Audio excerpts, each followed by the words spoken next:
શ્રી કૃષ્ણ બળદેવની જય, પુરુષોત્તમ ભગવાનની જય. 29મો અધ્યાય, ભક્તિનો મર્મ અને કાળનો મહિમા. દેવહૂતિએ પૂછ્યું, હે પ્રભુ, પ્રકૃતિ, પુરુષ અને મહત્વના વગેરે જે લક્ષણો સાંખ્યશાસ્ત્રમાં કહેવામાં આવ્યા છે તથા જેમના થકી તેમના વાસ્તવિક સ્વરૂપો અલગ અલગ જાણવામાં આવે છે અને ભક્તિ યોગને જ જેવું કે જેનું પ્રયોજન કહેવામાં આવ્યું છે તે તમે મને બતાવ્યા.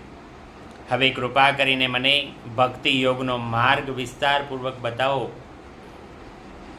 આ સિવાય જીવોની જન્મ મરણરૂપી અનેક પ્રકારની ગતિઓનું પણ વર્ણન કરો, જેમને સાંભળવાથી જીવને બધા જ પ્રકારની વસ્તુઓમાંથી વૈરાગ્ય થાય છે, જેના ભયથી મનુષ્યો શુભ કર્મો પ્રવૃત્ત થાય છે અને જે બ્રહ્મા વગેરે શાસન કરનારા છે તે સર્વ સમર્થ થઈ જાય છે.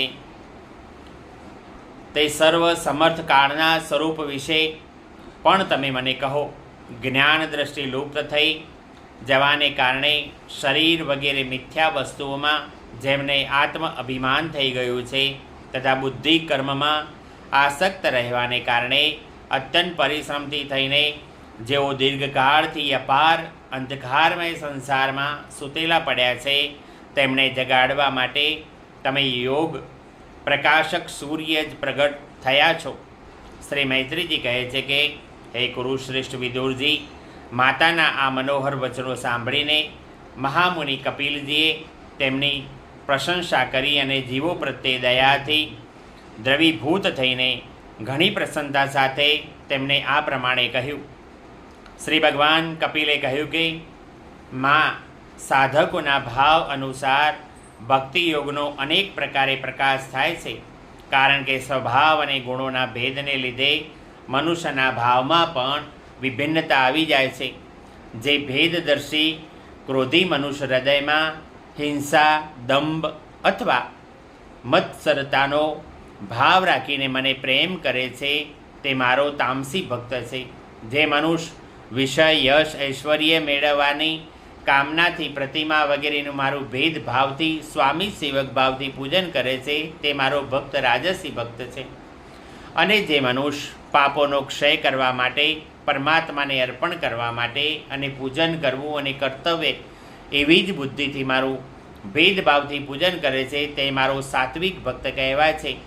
જેમ ગંગાનો પ્રવાહ અખંડ રૂપે સમુદ્ર તરફ વહેતો રહે છે તેવી જ રીતે મારા ગુણોના શ્રવણ માત્રથી જ મનની ગતિનું તૈલ ધારાવત અવિચ્છિત રૂપે મુજ સર્વાંતર્યામી તરફ થઈ જવું અને મુજ પુરુષોત્તમમાં નિષ્કામ અને અનન્ય પ્રેમ થવો આ નિર્ગુણ ભક્તિ યોગના લક્ષણ છે એમ કહેવામાં આવ્યું છે.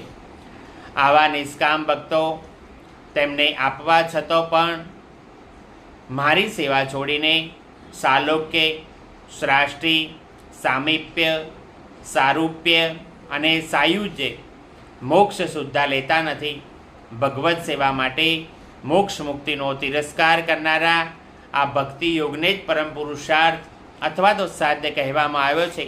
તેના થકી મનુષ્ય ત્રણેય લોકોને પાર કરીને મારા ભાવને, મારા પ્રેમરૂપ અપ્રાકૃત સ્વરૂપને પ્રાપ્ત કરી લેશે.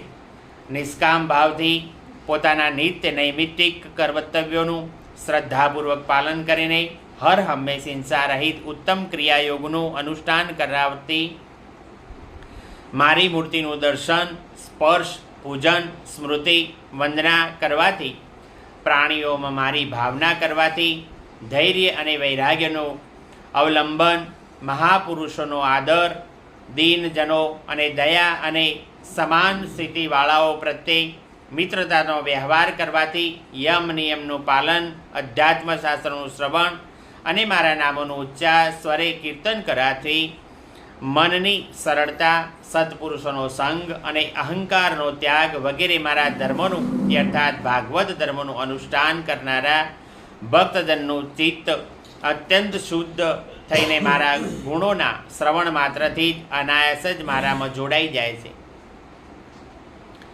જેવી રીતે વાયુ વડે ઉડીને જનારી ગંધ પોતાના આશ્રયભૂત પુષ્પમાં નીકળીને ધ્યાનેન્દ્રિય સુધી પહોંચી જાય છે, તેવી જ રીતે ભક્તિ યોગમાં તત્પર અને રાગ દ્વેષ વગેરે વિકારોથી રહિત ચિત્ત પરમાત્માઓને પ્રાપ્ત કરી લે છે. હું આત્મા રૂપે બધા જ જીવોમાં સદૈવ સ્થિત છું. તેથી જ તો મનુષ્યો મુજ સર્વભૂત સ્થિત પરમાત્માનો અનાદર કરીને કેવળ મૂર્તિમાં જ મારું પૂજન કરે છે. તેનું તે પૂજન સ્વાંગ માત્ર, આડંબર માત્ર છે. હું સૌનો આત્મા પરમેશ્વર બધા જ ભૂતોમાં સ્થિત છું. આવી સ્થિતિમાં જે મનુષ્ય મોહને લીધે મારી ઉપેક્ષા કરીને કેવળ મૂર્તિમાં પૂજનમાં જ રચ્યો પચ્યો રહે છે, તે તો જાણે ભસ્મમાં જ હવન કરે છે. જે ભેદ દર્શી અને અભિમાની મનુષ્યો બીજા જીવોની સાથે વેર બાંધે છે અને જે રીતે જીવોના શરીરમાં વિદ્યમાન મુજ આત્મા સાથે જ દ્વેષ કરે છે, તેના મનને ક્યારેય શાંતિ મળતી નથી. હે માં, જે મનુષ્ય બીજા જીવોનું અપમાન કરે છે, તે ઘણી બધી નાની મોટી બધી સામગ્રીઓ વડે અનેક પ્રકારના વિધિ વિધાન સાથે મારી મૂર્તિનું પૂજન કરે છે, તો પણ હું તેનાથી પ્રસન્ન થતો નથી. મનુષ્ય પોતાના ધર્મનું અનુષ્ઠાન કરતા રહીને ત્યાં સુધી મુજ ઈશ્વરની મૂર્તિ વગેરેનું પૂજન કરતા રહેવું જોઈએ કે જ્યાં સુધી તેને પોતાના હૃદયમાં તે જ સમસ્ત પ્રાણીઓમાં સ્થિત પરમાત્માનો જ અનુભવ ન થઈ જાય. જે મનુષ્ય આત્મા અને પરમાત્મા વગેરેમાં થોડું પણ અંતર કરે છે, તે ભેદદર્શી માટે હું મૃત્યુરૂપે મહાન ભય ઊભો કરું છું. તેથી સમસ્ત પ્રાણીઓની ભીતર અને ઘર બનાવીને તે પ્રાણીઓના જ રૂપમાં સ્થિત મુજ પરમાત્માનું યથાયોગ્ય દાન, આદર, મિત્રતાના વ્યવહાર વડે જ સમદ્રષ્ટિ દ્વારા પૂજન કરવું જોઈએ. હે માં, પથ્થર વગેરે અચેતન પદાર્થો કરતો વૃક્ષ વગેરે જીવો શ્રેષ્ઠ છે. તેમના કરતો શ્વાસ લેનારા પ્રાણી શ્રેષ્ઠ છે. તેમનામાં પણ મનવાળા પ્રાણી ઉત્તમ છે અને તેમના કરતો પણ ઇન્દ્રિય વૃત્તિથી યુક્ત પ્રાણીઓ શ્રેષ્ઠ છે. સેન્દ્રિય એટલે કે ઇન્દ્રિયવાળા પ્રાણીઓમાં પણ કેવળ સ્પર્શનો જ અનુભવ કરનારા પ્રાણીઓ કરતો રસનું ગ્રહણ કરીને શકનારા મત્સ્ય વગેરે ઉત્કૃષ્ટ છે.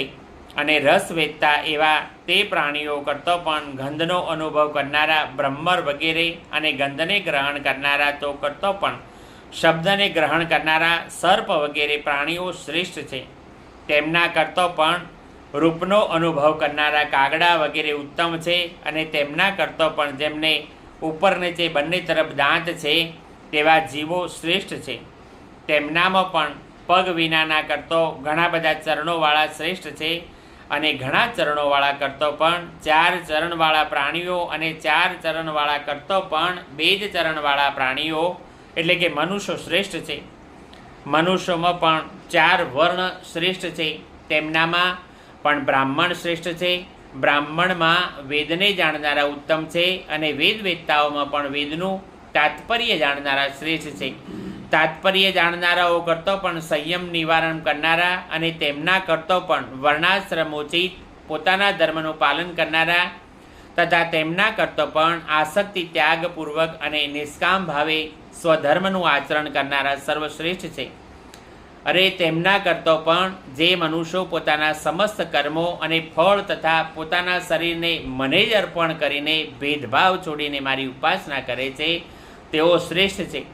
આ પ્રમાણે મને જ ચિત્તમાં અને કર્મો સમર્પિત કરનારા અકર્તા અને સમદર્શી મનુષ્ય કરતો શ્રેષ્ઠ પણ અન્ય કોઈ પ્રાણી મને દેખાતું નથી. તેથી એમ માનીને કે જીવરૂપી પોતાના જ અંશથી સાક્ષાત ભગવાનમાં જ સૌમાં અનુગત છે, આ સમસ્ત પ્રાણીઓને ખૂબ જ આદર સાથે મનથી પ્રણામ કરવા જોઈએ. હે માં, આ પ્રમાણે મેં તમારે માટે ભક્તિ યોગ અને અષ્ટાંગ યોગનું વર્ણન કર્યું. તેમનામાંથી એકનું પણ સાધન કરવાથી જે પરમ પુરુષ ભગવાનને પ્રાપ્ત કરી લે છે. ભગવાન પરમાત્મા પરબ્રહ્મનું અદ્ભુત પ્રભાવ સંપન્ન તથા જાગતિક એટલે કે લૌકિક પદાર્થોના વૈચિત્રનું હેતુભૂત સ્વરૂપ વિશેષ જ કાળના નામે વિખ્યાત છે. પ્રકૃતિ અને પુરુષ તેના એક રૂપ છે અને તેમનાથી જ અલગ પણ છે. અનેક પ્રકારના કર્મોનું મૂળ અદ્રષ્ટ પણ છે અને તેનાથી પણ મહત્ત્વ વગેરેના અભિમાની ભેદદર્શી પ્રાણીઓ હંમેશા ભય રહ્યા કરે છે. જે સૌનો આશ્રય હોવાને કારણે સમસ્ત પ્રાણીઓમાં અનુપ્રવિષ્ટ થઈને ભૂતો દ્વારા તેમનો સંહાર કરે છે. તે જગતનું શાસન કરનારા બ્રહ્મા વગેરેના પણ પ્રભુ ભગવાન જ કાળ જ યજ્ઞોનું ફળ આપનારા વિષ્ણુ છે. તેમનો કોઈ મિત્ર નથી, તેમનો કોઈ શત્રુ નથી અને તેમનું કોઈ સગું કે સંબંધી નથી. તેઓ હંમેશા સજાગ રહે છે. પોતાના સ્વરૂપનું શ્રી ભગવાનને ભૂલી જઈને ભોગરૂપી પ્રસાદમાં પડેલા પ્રાણીઓ પર આક્રમણ કરીને તેમનો સંહાર કરે છે. તેમના જ ભયથી વાયુ વહે છે અને તેમના જ ભયથી સૂર્ય તપે છે અને તેમના જ ભયથી ઇન્દ્ર વૃત્તિ કરે છે અને તેમના જ ભયથી તારા પ્રકાશે છે. તેમના જ ભયભીત થઈને ઔષધિઓ સહિત લતાઓ અને તમામ વનસ્પતિઓ સમયે સમયે ફળ ફૂલ ધારણ કરે છે. તેમના જ ડરથી નદીઓ વહે છે અને સમુદ્રો પોતાની મર્યાદા ઓળંગતો નથી. તેમના જ ભયથી અગ્નિ પ્રજ્વલિત થાય છે અને પર્વતો સહિત પૃથ્વી જળમાં ડૂબતી નથી. તેમના જ શાસનથી આ આકાશ જીવતા પ્રાણીઓના શ્વાસોશ્વાસ માટે અવકાશ આપે છે અને મહત્વ અહંકાર રૂપી શરીરનો 7 આવરણોમાં બ્રહ્માંડ રૂપે વિસ્તાર કરે છે. આ કાળના ભયથી જ સત્વ વગેરે ગુણોના નિયામક વિષ્ણુ વગેરે દેવતાઓ કે જે તેમના આધીન આ સઘળું ચરાચર જડ ચેતનરૂપ જગત છે, તેઓ પોતાના સૃષ્ટિ રચનારા વગેરે કાર્યોમાં યુગ ક્રમાનુસાર તત્પર રહે છે. આ અવિનાશી કાળ સ્વયં અનાદિ છે, છતાં બીજાઓના આદિ કરતાં ઉત્પાદક છે અને સ્વયં અનંત છે, છતાં પણ બીજાઓનો અંત કરનાર છે. આ કાળ પિતાથી પુત્રની ઉત્પત્તિ કરાવતા રહીને સઘળા જગતની રચના કરે છે અને પોતાના સંહાર શક્તિ મૃત્યુ વડે યમરાજને પણ મરાવીને તેઓ અંત કરી દે છે. ત્રીજા સ્કંદ અંતર્ગત કપિલે પોખ્યાક નામનો 29મો અધ્યાય સમાપ્ત. શ્રી કૃષ્ણ બળદેવની જય. પુરુષોત્તમ ભગવાનની જય. ચામુંડા માત કી